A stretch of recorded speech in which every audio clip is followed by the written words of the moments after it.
Welcome to this lecture about heat pumps and chillers, in which you will discover that they both are identical devices and make use of heat freely available in our natural environment. This is the third of the heating systems we are going to study and the first one of the cooling systems. Heat pumps use environmental heat and most of them also electricity.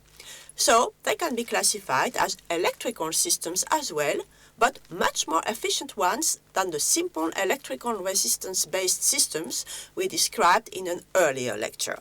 Concerning the name of the heat pump in cooling mode, in everyday language they may be called air conditioning or refrigerator. We will not use these terms as they refer to the application rather than to the system itself. In this course we will call them chillers or, as synonymous, cooling machines. Heat pumps and chillers make a clever use of the properties of liquid and gaseous substances, in particular the fact that the boiling temperature of a pure fluid depends on its pressure. Let's look at the graphic on this slide. It shows the boiling temperature of water as function of its pressure. What is the boiling temperature at atmospheric pressure, 1 bar? That's 100 degrees Celsius, of course, we all know that. And look now at 2 bar. The boiling temperature has become 120 degrees Celsius. This is approximately the pressure and temperature achieved in a pressure cooker, if you have one home. If you could push the pressure to 5 bar, you would get 150 degrees. Conversely, if you were able to decrease the pressure to 0.5 bar, water would boil at 80 degrees. This curve has also another meaning. Let's look again at 1 bar. It is not only about the boiling, but also about the condensation. The curve tells us that at 1 bar, if the temperature is below 100 degrees, there will be only liquid water. If the temperature is above 100 degrees, there will be only water vapor. At precisely 100 degrees, there will be two phases present, liquid and vapor. This means that if you would have steam at 1 bar and 150 degrees, and you let it cool down, it will remain in vapor phase until the temperature has decreased to 100 degrees. At that moment, vapor will start condensing into water. You will get water droplets and more water. The temperature will stay at 100 degrees until the moment all water vapor is condensed into liquid. Then the liquid can be cooled down further. What does that mean for the energy transferred? For liquid water, you already know that the specific heat is 4.18 kJ per kilogram Kelvin, meaning that if you want to warm up 1 kilogram of water by 10 degrees, you would need 41.8 kJ. This is a linear relationship between the heat needed and the temperature difference. As we start the graphic from 0 degree, it is also linear with the temperature and ends up at 100 degrees with 418 kJ per kilogram.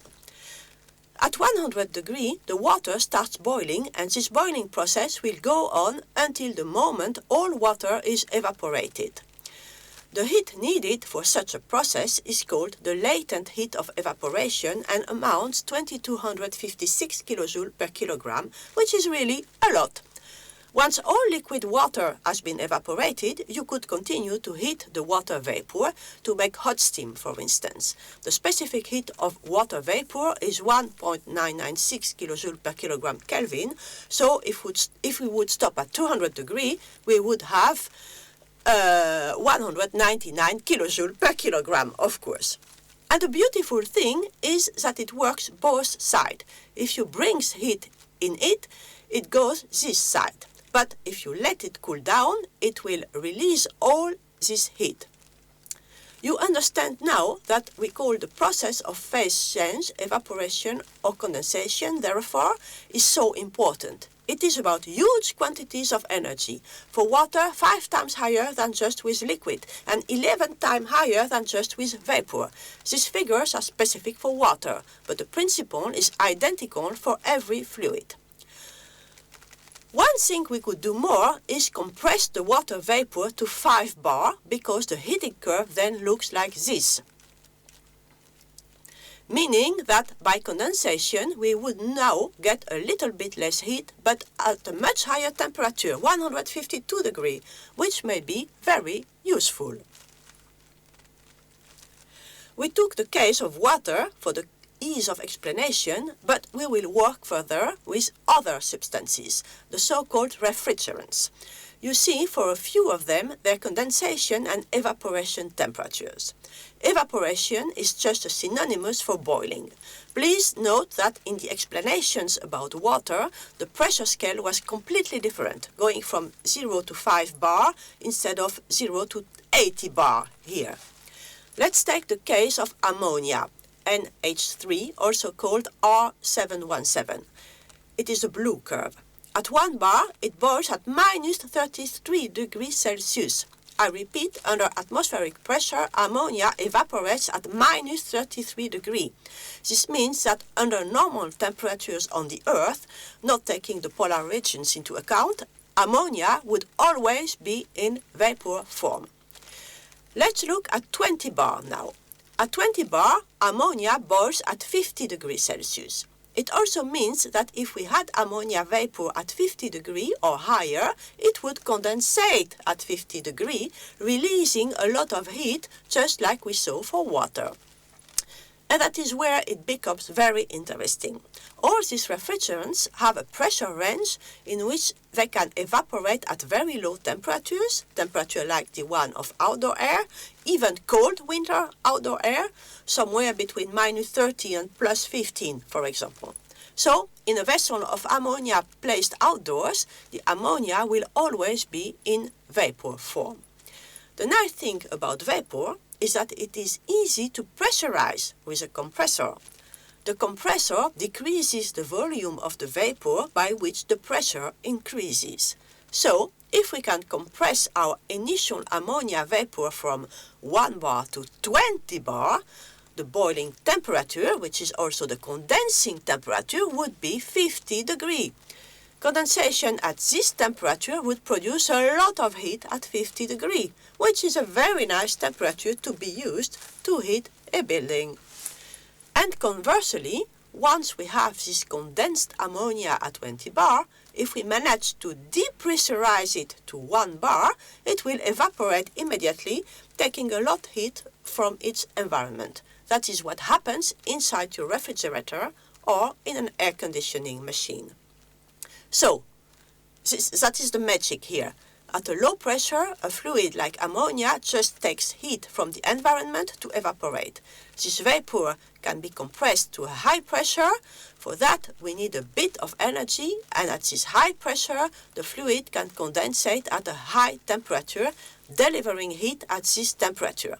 We have kind of pumped heat from a cold temperature to a warm one. So, how do they work, these heat pumps and chillers? All processes we just have explained come together in one closed cycle. There is a closed pipe in which the refrigerant is circulating. One part of the pipe, the blue one, works at low pressure and the refrigerant evaporates there at low temperature, taking the heat it needs to evaporate from its environment. The second part of the pipe, the red one, works at high pressure, meaning that the refrigerant will condensate at a high temperature, releasing therefore high temperature heat to its environment. After condensation, the liquid refrigerant is expanded back to the low pressure through the valve on the right. Roughly said, this expansion valve regulates the flow of liquid refrigerant towards the evaporator. After complete evaporation, the compressor brings the vapor to a high pressure again. To do so, some electricity is needed to power the compressor. The cycle goes on this way indefinitely for many years. From the first law of thermodynamics, we can say that all energy input should be equal to the energy output. So, electricity in plus heat input from evaporator should be equal to the heat delivered at the condenser plus some heat losses in pipes and casing. And what about the second law of thermodynamics? Well, you may remember it says that it is not possible to spontaneously transfer heat from low temperature to high temperature except if additional energy is added. That is what heat pumps and chillers do. Additional energy is added through the compressor. If the cycle has been designed to be a heat pump, all attention is put to achieve the right condensation temperature and to maximize the heat output. If the cycle has been designed to be a chiller, all attention is put to achieve the right evaporation temperature and to maximize the heat input. The efficiencies of both heating and cooling processes will be handled in other lectures. And for now, just be aware that you all are very familiar with heat pumps. It is nothing else but a refrigerator. The evaporator is placed inside the casing of the refrigerator and therefore cools the inside, while the condenser is placed outside. It is the black pipe array on the back of the fridge, and the compressor is located below on the back. Instead of using an electrical compressor, it is also possible to use a clever thermal process to bring the vapor at a high pressure. This is what we call an absorption heat pump or absorption chiller. Basically, the compressor is replaced by an absorber filled with a liquid that can absorb the vapor from the evaporator. In a heat pump using ammonia, the fluid used in the absorber and desorber would be water, which has excellent properties to absorb ammonia. At the end of the absorber, all vapor has been absorbed by the liquid, releasing heat during this process, and the liquid can be easily pumped to the higher pressure. It is then necessary to desorb the vapor from the fluid, as we need this vapor to be condensed in the condenser.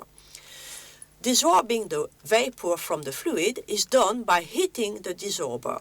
The heat used in the desorber could be waste heat from another process, which is now recycled and made useful in the heat pump or chiller.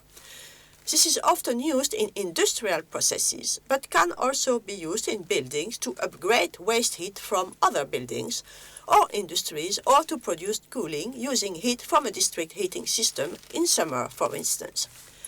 However, there are also many cases where it is not waste heat that is used, but a gas boiler or a gas burner, like in the small absorption fridges. This has strong implications for the efficiency. Anyway, the energy balance changes as the input consists now of the heat input at the evaporator plus the waste heat input plus the electricity needed for the pump, which is generally very little. The heat output consists of the condenser heat plus the output at the absorber. The efficiency and effectiveness of such a process depends a lot on the available temperature level of waste heat, the required temperature at the condenser, and whether the medium temperature heat output in the absorber is useful or just wasted. More about this in another lecture. Finally, I would like to say a few words about the environmental impacts of refrigerants. Let's look at the refrigerants on this figure. You see that their range of temperature varies a lot. For higher temperature applications, ammonia, R134A and propane, which is the same as R290, will be preferred, while R744, which is nothing else than CO2, will be preferred for lower temperature applications. However, with the temperature range considered in buildings and the temperature range of the outdoor, it doesn't matter a lot if we choose R134A, ammonia or propane. The choice of producer will be based on the latent heat of evaporation, the larger the better, on pressure considerations, and on considerations about toxicity and other hazards. Many refrigerants used in the past were chlorofluorocarbons, so-called CFCs, like R12. They have been banned many years ago as a result of the Montreal Protocol enforced in 1987 because they were partly responsible for ozone depletion in the higher atmosphere and for the ozone hole. Since then, the ozone layer is recovering slowly but steadily. Normally, the refrigerant is enclosed in the pipe, but there are always leakages during manufacture, filling, during operation, especially in the air conditioning of cars, and at the end of the service life. After the ban on CFCs, HCFCs, hydrochlorofluorocarbons like R22 and R123, have been used a lot as they were less harmful. They are forbidden in most countries now as well and have been replaced by HFC, hydrofluorocarbons, without chlorine and therefore without ozone depletion potential. Such HCFs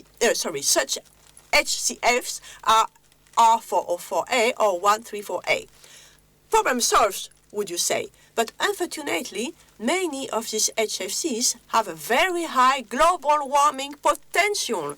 You surely remember that the global warming potential is expressed in CO2 equivalent, and we named in the former lecture methane with 25 times the GVP of CO2, and HFCs with a potential up to 150,000 times the potential of CO2.